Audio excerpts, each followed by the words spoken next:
Simi TV y El Éxito de lo Natural presentan Caminos de Fe. En cada celebración de la Santa Misa nos encontramos con el amor divino. Antes de vivir ese momento sagrado, queremos guiarte por un camino de reflexión y conexión con tu fe. La preparación espiritual es una invitación a profundizar en nuestra relación con Dios, a escuchar su voz y a abrir el corazón para recibir su gracia. Te invitamos a que te unas a esta jornada de fe. Reflexiona, ora y conéctate con tu espíritu antes de la Santa Misa. Caminos de Fe, preparando el corazón para el encuentro con Dios. Bienvenidos.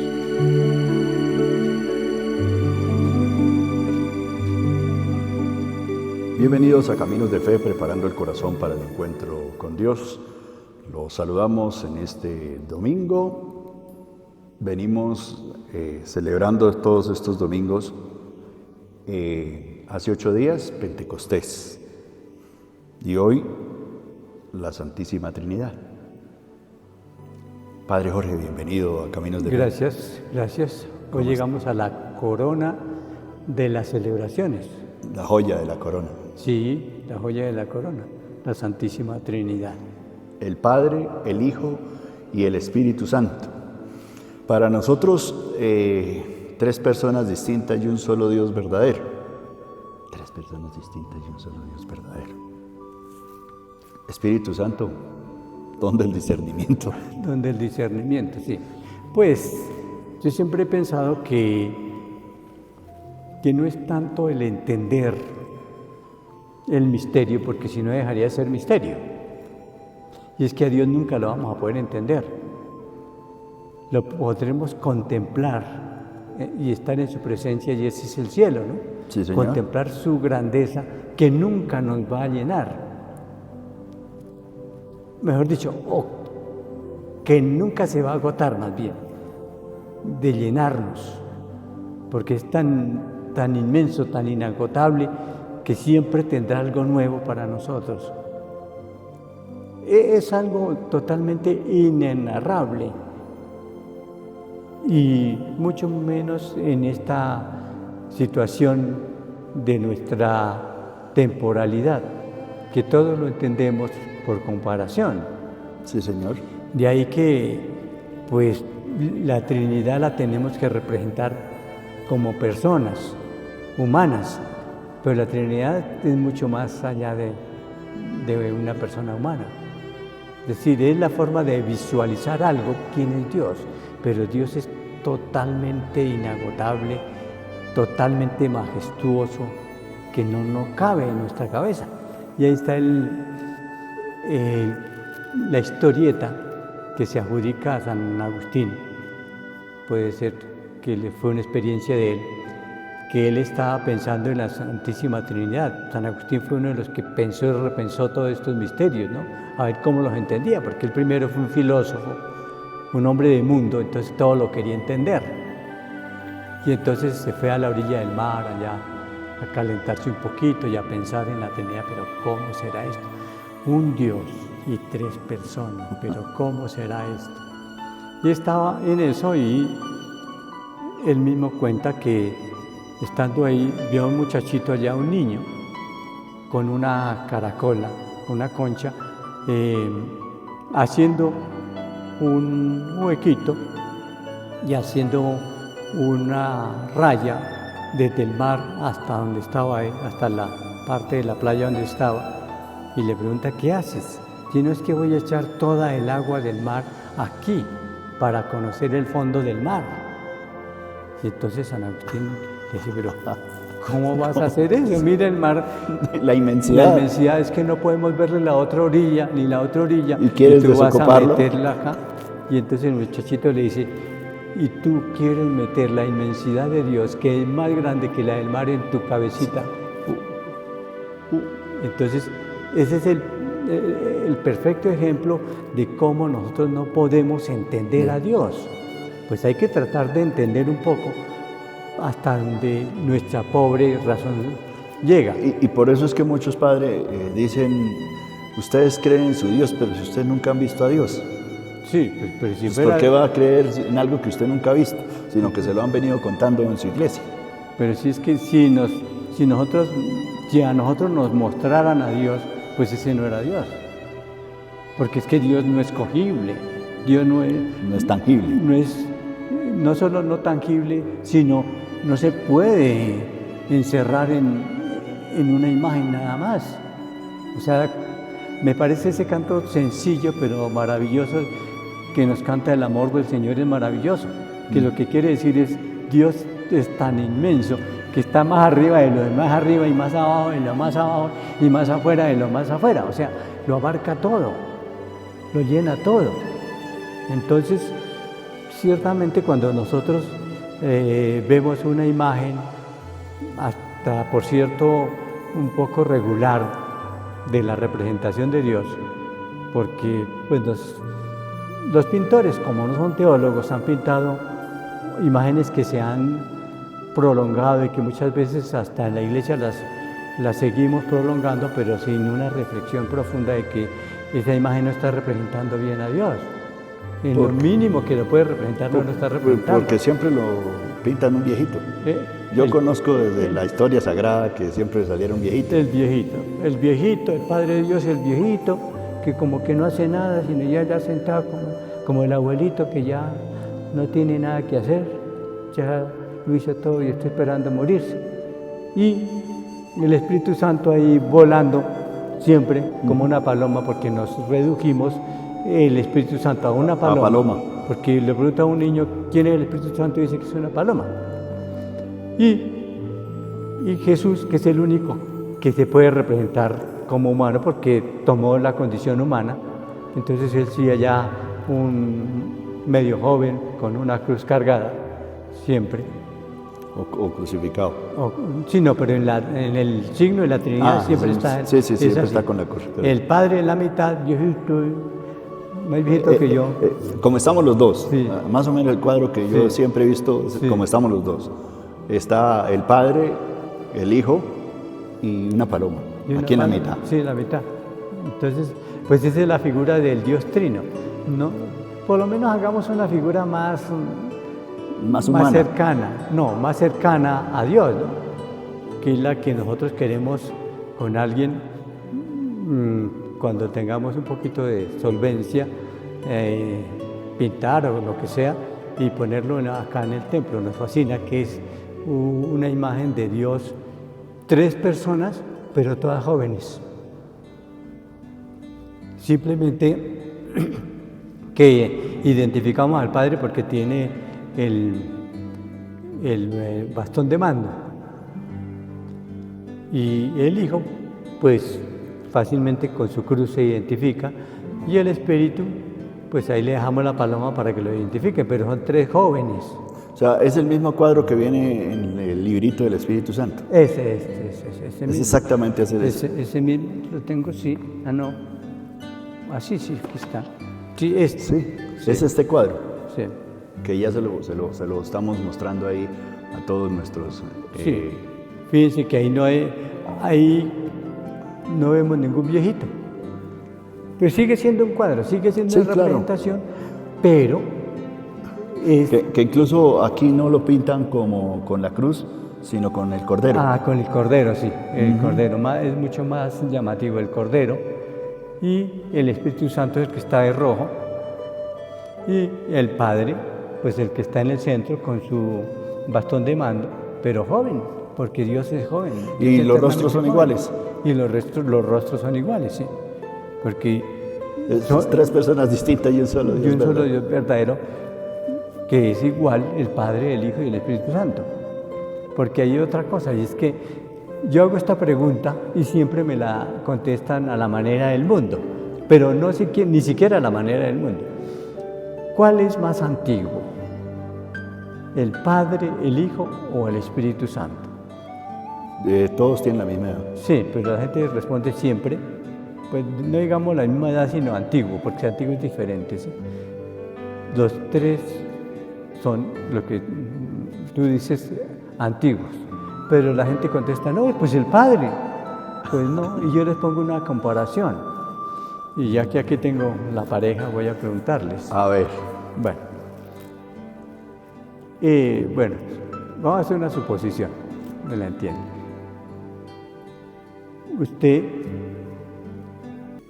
empieza a ser padre cuando engendra con Diana un hijo. El primero. sí, señor. Entonces, ¿cuándo empieza a ser usted padre? ¿Cuándo empiezo yo a ser padre? Sí. En el momento que engendro al hijo, pero para el mundo. No, que engendró el hijo, no me ponga más grande. Listo. ¿Y cuándo empezó a ser ella madre? Pues cuando recibió mi gotita de amor. ¿Cuándo engendró? A María. Al mismo hijo. Al mismo hijo. ¿Y cuándo empezó a ser María? O sea, la hija de ustedes. En el momento de la concepción. Eso es. Entonces, ¿quién es más antiguo? ¿Usted como papá? ¿Ella como mamá? ¿O María como hija? Ella es la unión de los dos. Sí, pero contésteme, es que usted no me contestó la pregunta que yo hice. ¿Quién es más antiguo, usted como papá, Diana como mamá o María como hija? ¿Quién es más antiguo? No todos igual. Todos igual, porque usted no es papá hasta que no engendra a María. Y ella no es mamá hasta que no engendra a María. Y María Sí. no es María hasta que no es engendrada. Es exactamente lo mismo que ocurre en la Trinidad. ¿Y cuándo empieza a ser el Padre? Pues el Padre cuando engendra el Hijo. Pero simultáneamente, ese amor es tan grande entre el Padre y el Hijo que surge una tercera persona, que es el Espíritu Santo. El Espíritu Santo. Y mire. todos son iguales. Lo que pasa es que nosotros, como miramos las cosas desde el mundo, entonces, ¿quién es el que manda en la casa? Usted. ¿Quién es la que obedece? Ella y la hija. Pero eso, primero, no debe ser así, y segundo, no es así en Dios. Porque es que tenemos la idea de que el Padre está allá y que manda al Espíritu Santo y que manda al Hijo, y Él allá... No, allá todos trabajan al unísono. Todos creando, todos salvando, todos santificando. Lo que pasa es que, como en todo orden, lo que ocurre, lo que hablamos alguna vez de la iglesia, tiene que haber una jerarquización, pero es de acción, en Dios es de acción. Entonces, pues el Hijo es el que se encarna, pues es el principal en la salvación, redención, salvación. Sí, señor. Pero sin el mandato del Padre, el envío del Padre, y sin la fuerza del Espíritu Santo que lo tiene ahí siempre fortaleciendo, porque es humano, Dios, pero asumió la humanidad, sin ellos no hace el Hijo la redención. Pero igualmente, el Padre, lo tenemos en el Génesis, en el principio todo era oscuridad y caos. Y el Espíritu de Dios se cierne, se diluye sobre las aguas y comienza la creación. Y el Padre dijo, ¿y con qué dice el Padre? Con la palabra. ¿Quién es la palabra? El Hijo. Los tres ahí creando. O sea, desde el comienzo hasta el final de los tiempos. Y por siempre. Y Ahí por están siempre serán. Los tres acción, estarán. en perfecta comunicación. Y toda esa perfecta comunicación está dada por algo muy maravilloso que es el amor. Por eso el principal atributo de Dios es el amor. Y del amor surge todo. El amor es el que hace que la Trinidad salga de sí misma a crear para poder manifestar su amor a criaturas y aún más a sentirse amado por las criaturas. Por eso Dios crea a los ángeles, ¿para qué? Para que le amen, le sirvan y le den gloria. Dios crea a los seres humanos, ¿para qué? Para que le amen, le sirvan y le den gloria. Que eso es lo que no hacemos a ratos. Sí, pero esa es la función de las criaturas. Pero diciéndolo en términos humanos, que no es muy propio, pero se puede decir que es una necesidad de Dios tener las criaturas para amarlas. Necesidad porque tiene ese amor tan grande que ellos tienen entre los tres, tiene que desbordarse fuera. Es lo mismo, también una comparación un poco, pues, torpe, digo yo, pero que nos hace entender mejor, que es, ¿para qué se casan dos personas? ¿Para cargar un perro? ¿O para vivir ellos felices y paseando y para que uno haga los oficios domésticos, el otro lleve lo de comer? El sustento, sí. ¿Para eso nomás? No. No, porque es para seguir dando vida. Claro. Porque es que Dios nos enseñó. Sí. O sea, toda la historia está, entre los dos se unieron y dieron vida, que es el Espíritu, en este caso. No. El No, Espíritu cuidado, porque Santo. usted metió un error ahí. Los dos nos unieron para dar el Espíritu Santo, ¿no, señor? El amor tan grande Pues sí, pero eso no es la unión de los dos, es simplemente que surge. que surge el Espíritu surge Santo. el Espíritu Santo simultáneamente cuando cuando Dios se hace Padre engendrando un hijo y surge la tercera persona simultáneamente. Sí, sí. No hay la distancia que De tiempo, modelo y de tiempo espacio. como en el tiempo nuestro. ¿sí? Entonces, Dios tiene que manifestar su amor. ¿Cuál? El que primero ha experimentado las tres divinas personas. Por eso nuestro Dios es perfectísimo, por eso. Porque Dios no es un Dios encerrado, un Dios... Si es un Dios en una sola persona, pues ¿cómo sabe qué es amar? No, eso es como el que tiene mucho dinero y no comparte. Sí, Nunca es feliz. sí, él no tiene con quién compartir. Si fuera un solo Dios, entonces, ¿cómo ama? Si no, en su dignidad y en su ser de Dios, no ha amado a otro de su misma naturaleza. Es como si un ser humano no amado a uno de su misma naturaleza, va a amar un perro, que también se presenta hoy. Gente que no ama a nadie y quiere amar un perro. Eso Pero no es. busca algo donde dar su amor. Pero es incorrecto, Porque pues... porque no tiene la experiencia de amar. De amar, porque pues, el perro podrá ser muy fiel y poder hacer todo lo que usted quiera, pero no es de su misma naturaleza. Y sí, no tiene la experiencia de amar. Y eso ocurre en Dios. Ocurriría en Dios si fuera una sola persona, pero como son tres divinas personas y el Padre ama al Hijo y al Espíritu Santo y el Hijo ama al Padre y al Espíritu Santo y el Espíritu Santo ama al Padre y al Hijo, pues Sí. ellos tienen la perfecta... Una total sincronía. Sí, Perfecta, en el amor. En el amor. Que es lo que nos falta a nosotros a poco, nos falta, dar amor. Vamos a un pequeño corte y ya regresamos.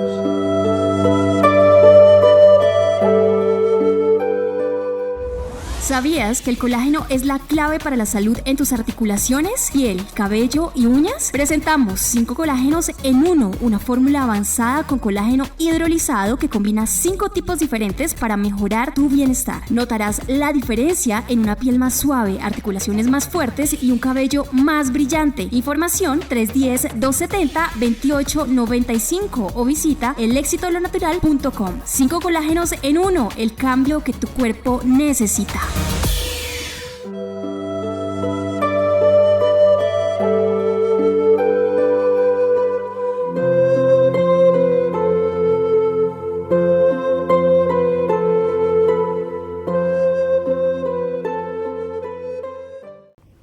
Continuamos con Caminos de Fe, preparando el corazón para el encuentro con Dios. Saludamos a todos nuestros amigos que nos siguen a través del canal 7 del Sistema COTV Simijaca, quienes nos siguen a través de Facebook y a través de YouTube. Los saludamos, les decimos bienvenidos. Gracias por compartir con nosotros esta experiencia, este programa, que lo hacemos con mucho cariño para ustedes, bajo la dirección del Padre Jorge Enrique Pachón Castro. Padre, por favor. Hoy en la fiesta, o solemnidad mejor, solemnidad, la gran solemnidad de la Trinidad, el Evangelio está tomado de San Juan. En aquel tiempo dijo Jesús a sus discípulos: muchas cosas me quedan para deciros, pero no podéis cargar con ellas ahora. Cuando venga Él, el Espíritu de la verdad, os guiará a la verdad plena. Pues lo que hable no será suyo, hablará de lo que oye y os comunicará lo que está por venir. Él me glorificará porque recibirá de lo mío y lo que dirá y comunicará parte de lo mío. Todo lo que tiene el Padre es mío, por eso os he dicho, tomará de lo mío y os lo anunciará. Palabra del Señor. Gloria a ti, Señor Jesús. Como ustedes se dan cuenta, estos evangelios de estas últimas fiestas está tomado de San Juan, y casi toda la Pascua el texto, Juanito estaba ahí. Sí, la razón es muy sencilla. San Juan tiene más tiempo que los otros apóstoles, que los otros 11, de reflexionar, de discernir la doctrina y lo que ha pasado con Jesús, porque él fue desterrado a la isla de Patmos y allá tuvo la oportunidad de estar solito y discernió muy bien. Por esto este evangelio es de una profundidad enorme. No hay que decir desmeritar los otros tres, pero es que él tiene más oportunidad de hacerlo por dos cosas, o por tres. Primero, porque era el más joven y tuvo más capacidad de asimilar y tenía menos estructuras conceptuales y culturales, y absorbió más fácil la doctrina de Jesús. Me atrevo a decir, yo había sido menos judío, porque era muy joven y todavía no tenía esa estructura tan marcada como los otros. A los otros les costó porque eran judíos. Pues terco ya. No, y siempre el ser judío es como San Pablo. San Pablo le costó muchísimo porque él era judío y después para tratar de superar eso le tocó dar casi toda la vuelta. Sí, y resultó hasta despreciando la ley porque le tocó dar toda la vuelta. Entonces a Juanito, a él le costó menos y fue asimilando más fuertemente y repensando, bueno, esto que dijo el Señor, por qué y cómo, y profundizó más. Y tercero, pues porque Juan estuvo siempre ahí al lado de Jesús escuchándolo y a ver qué es lo que dice el Maestro, porque era el discípulo amado y eso tenía una finalidad. En Dios nada pasa porque sí. Sí. Todo tiene su razón de ser.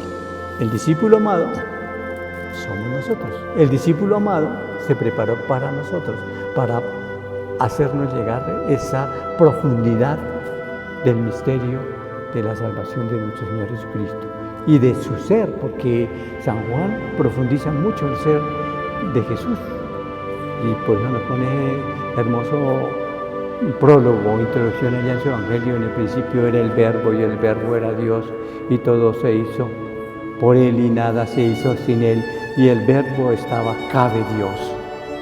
Hermosísimo eso. Bien.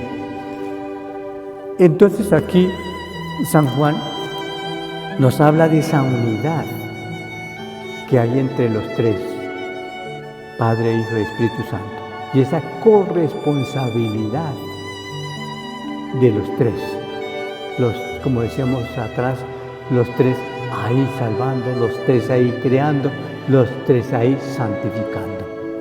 Porque tampoco pensemos que fue que bueno, el Padre y el Hijo mandaron el Espíritu Santo y allá mire a ver qué hace usted. No, prueba de ello está que Jesús lo tenemos ahí presente en la Eucaristía, aquí presente como palabra. Y el Padre siempre está ahí presente en nosotros. O sea, los tres están con nosotros, la Trinidad siempre está con nosotros. Por eso la Iglesia habla del misterio de la inhabitación de Dios en nosotros. ¿Usted ha oído hablar de ese misterio? Inhabitación de Dios en nosotros. Sí, pero no lo he comprendido. La inhabitación de Dios en nosotros comienza con el bautismo. Por eso somos bautizados en la Trinidad. En el nombre del Padre, del Hijo y del Espíritu Santo. Que algunos interpretan solamente, no, vamos a ser bautizados en el nombre de Jesús. Pues sí, en el nombre de Jesús, pero no solamente de Jesús, sino del Padre y del Hijo y del Espíritu Santo. Y ese fue el mandato que el mismo Jesús nos dio. Ir por el mundo entero, predicad el Evangelio y bautizad a quienes creyeran. Fíjense que ahí hay algo muy importante, predicar. y solamente hay que bautizar al que crea. Y ahí es donde hemos flaqueado, porque nos toca bautizar al que venga, si nunca venga a misa, ni crea. Yo me palpo a veces y me da mucha tristeza ver gente que viene por costumbre a traer al hijo a bautismo. Nunca vienen a misa, nunca se confiesan, viven en unión de hecho. Hoy la mayoría de los que traen hijos a bautizar viven en unión de hecho. Y uno dice, bueno, ¿y aquí qué? Pues ahí toca bautizar al niño en la fe de la iglesia. Y ojalá Sí, claro, que aparezca un ángel que lo guíe a él mientras se va haciendo hombre, para que no se le apague la luz de la fe, porque no hay nadie que responda por él. que muchos padres, Jorge, dicen que por qué se bautiza tan pequeñito el niño, que el niño no sabe que el bautismo debe ser cuando tuvieran 15 años. Sí, pero eso lo dejamos para otro día y me hacen la pregunta otro día porque no nos salimos del tema. Listo, padre. Entonces, en el momento del bautismo nosotros recibimos a la Trinidad Santa, o mejor dicho, Dios se posa en nosotros y vive en nosotros y está en nosotros. Yo lo entiendo muy bien con las palabras de Jesús en el libro del Apocalipsis y me encantan esas palabras. Mira que estoy a la puerta y llamo. El bautismo es la llamada de Dios para que lo dejemos entrar, porque Él no fuerza nuestras puertas. Por eso tiene que estar sustentado el bautismo en la fe de los padres, anticipando a la pregunta que usted me hizo. Sí, señor. Y nosotros, por nuestros padres nos trajeron, porque ellos tenían fe, nos abrieron la puerta a que entrara en nosotros la Trinidad. Y la Trinidad habita en nosotros. Pero el bautismo es el que nos borra el pecado original. Sí, pero eso... Sí, Vamos a hablar un programa del bautismo. Sí, pero es que no me meta a otro tema. Es que estamos hablando de la inhabitación de Dios. Listo. En el bautismo entra Dios a nosotros, a habitar en nosotros. Sí, señor. Y esa inhabitación es perpetua. Tan perpetua que si nos vamos al infierno, Dios sigue habitando en nosotros. Oh, Y lo terrible es eso, que nosotros nos damos cuenta, como salimos de esta materialidad, y en la eternidad lo conocemos todo, para gracia o para desgracia de nosotros. Para gracia, ¿por qué? Porque al conocer todos los que nos salvamos, entonces vamos a decir, no, era muchísimo más de lo que nosotros creíamos y esperábamos. Y para desgracia, el que no se salve, pues que va a ver que perdió todo. Lo que nunca había imaginado lo perdió.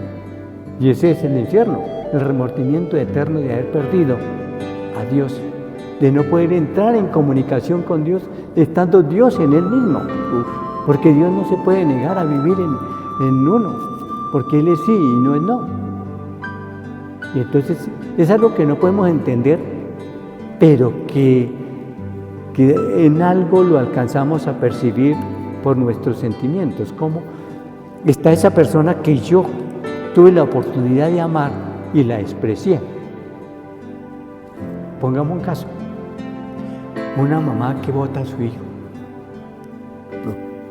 y bueno, lo recoge a alguien, lo cría y después le dice, mire, descubre que esa era su mamá. Y el chico tal vez, o la chica, o el señor, tal vez quiera acogerla, pero ya no le nace. Y se puede forzar y ya no le nace igual. Bueno, o pueda que le nazca y la acoja muy bien. Sí. Pero de todas maneras la mamá siente eternamente su remordimiento de ese no amarlo desde remordimiento pequeño. de haber tirado a su hijo, de haber no podido disfrutar de él. Y ahora, pues sí, ahí... Sí, pues ya está más grande, pero ya no disfrutó, ya no lo vio crecer, ya no lo acompañó. Y ya él tal vez no la puede amar como verdadera mamá. Y allí en el infierno es mucho más terrible, ¿no? Dios está en mí, pero yo no puedo hacer nada, no puedo entrar en comunicación con Él porque yo lo desprecié, porque yo lo dejé de lado, porque yo no lo valoré, porque yo lo negué, porque yo blasfemé contra Él. Es que todos esos son los pecados que llegan al infierno, no es cualquier cosa. Entonces el suplicio es eterno, esa es la inhabitación de Dios. Dios habita en nosotros. Y habita no solamente en los bautizados, en todas sus criaturas, porque para eso las creó. Pero en nosotros especialmente por el bautismo, ahí está. ¿Cómo me siento de bien, a pesar de mis pecados, saber que Dios está ahí en mí y que yo he negado a Dios con mis pecados, mis malas acciones, mi descuido, y Dios no me ha negado jamás a mí, porque Él está ahí. Él no se va. Mira que estoy a la puerta y llamo. Si me abres, entraré y cenaré En tu mesa. con Él y Él conmigo. Él conmigo es donde está la comunicación perfecta entre yo y Dios. Porque puede quedarse en, yo lo dejo entrar y Él entra a cenar, pero yo no ceno con Él. O sea, yo no me comunico con Él, yo no lo siento Padre a Él. ¿Cómo hace uno para comunicarse con Dios? ¿Para qué? Para comunicarse uno con Dios. Pues orar. Sí es sencillo. Hable usted. Es decir, es tan sencillo, a mí me parece tan sencillo orar que no sé por qué no asimilamos que es orar. Me parece tan sencillo porque si yo de verdad parto del principio, que lo repito mucho, que lo da Santa Teresa de Ávila en su definición de la oración, que es un encuentro constante con aquel que sabemos nos ama. Entonces, la última frase es fundamental para la oración. Partir del principio de que Dios nos ama. Y si Dios nos ama, es Padre. Padre que nos ama perfectamente. Y si Dios nos ama, entonces nuestra comunicación con Él no es difícil. Si usted es verdadero Padre, la comunicación con sus hijos no debe ser difícil. No, porque yo estoy para escucharlos. El amor le da toda confianza. Y si su hijo o su hija se equivoca, sabe que su papá lo ama, lo comprende. De esa es la forma como Dios ama. Ahí está actuando el poder de Dios a través del Espíritu Santo y a través del Hijo, porque todos están ahí al unísono para guiarnos y para siempre estar con nosotros. Entonces, no olvidemos la grandeza de nuestro Dios, de la Santísima Trinidad, el Padre, el Hijo y el Espíritu Santo. Ahorita el Padre nos va a regalar la bendición y lo va a hacer de esa manera, en el nombre del Padre, del Hijo y del Espíritu Santo. Padre Jorge, por favor. Hoy me quiero parar para que de verdad reciban con fe esa bendición que todos los días nos damos y que no hagamos ayer una señal a toda la carrera sin pensar. Estamos pensando que Dios está con nosotros. Por eso decimos en el nombre del Padre y del Hijo y del Espíritu Santo. Amén. Es decir, que lo que vamos a hacer o hemos terminado, lo hacemos en nombre y para gloria de Dios. Que Dios Todopoderoso los bendiga, los proteja, los guarde, los libre de todo mal, les dé salud, alegría y paz a cada uno, a sus familias, a sus amigos, a sus bienhechores y a aquellos que no nos aman. Y al mundo entero, en el nombre del Padre, y del Hijo, y del Espíritu Santo. Amén. Dios les bendiga. Nos encontramos dentro de 8 días aquí en Caminos de Fe. Caminos de Fe. Gracias por acompañarnos en este espacio de reflexión y preparación espiritual. Que el mensaje de hoy fortalezca su fe y llene su corazón de paz. Ahora los invitamos a unirse a la celebración de la Santa Misa, donde viviremos juntos el encuentro más profundo con el amor de Dios. Hasta la próxima y que el Señor les bendiga siempre.